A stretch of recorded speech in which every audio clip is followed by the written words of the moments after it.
And there's a phenomenon I've been seeing, and I find it quite fascinating. I didn't want to make any videos. See, look, here I fucking bam back on it. Sorry, Tom Fury's Zero News. But I think this is worth mentioning. That's I've noticed since I've been sort of expanding circles and trying to expand my mind into other people's worldviews and see things, that the people that are against, say, Israel, are sticking up for Islam. I'd rather have Islam. And the people that are against Islam are sticking up for Israel. And it's almost like all of them.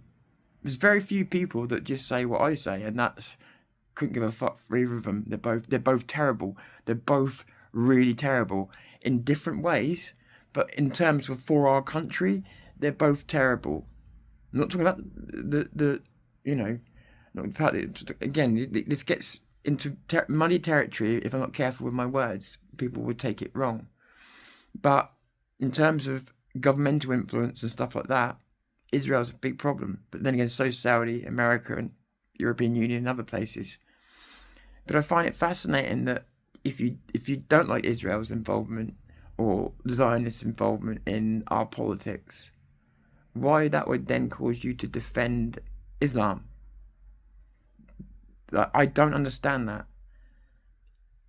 Islam's the easier of the evils to spot because it's the one that's right in front of you raping your kids on the streets every week. The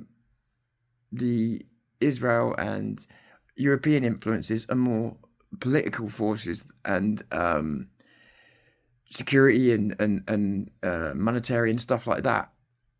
So, and obviously Saudi uses capital and stuff like that as well. But my point being is the effect on the streets is different. So with Israel, it's more, say, it is ideology as well as Islam. But it's ideology and political foundation. And so it's kind of like an infiltration. With Islam, it's an absolute war. It's domination by money and by violence. How can you stick up if you're going to go for Israel, which is fine? There's plenty of countries to go for: Russia, China, Ukraine, even go after Ukraine because why is anyway? That's another whole rabbit hole to go down. But I just don't understand why you would defend Islam. I don't get it at all.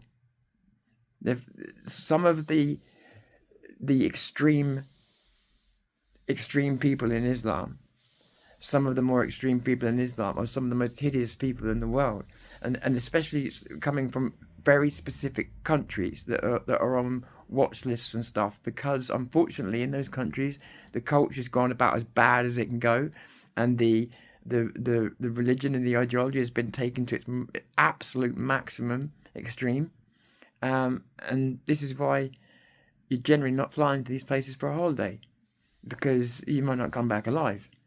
And these are the people that want to destroy you because you're you.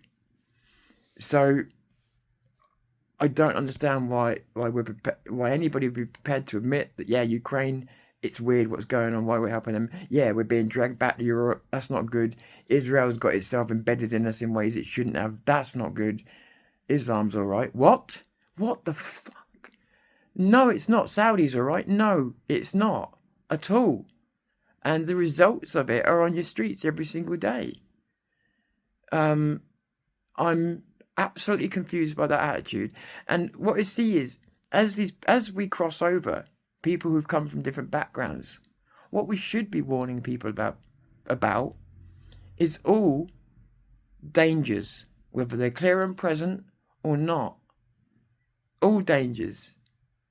No point just going to Israel and then saying then Saudi's all right or Islam's all right, because then you mislead a whole bunch of people, and then they think the Jews are the biggest problem we've got in the world, and Israel's the biggest problem we've got in the world, and that's just taking a slice of the cake and ignoring the rest of the cake.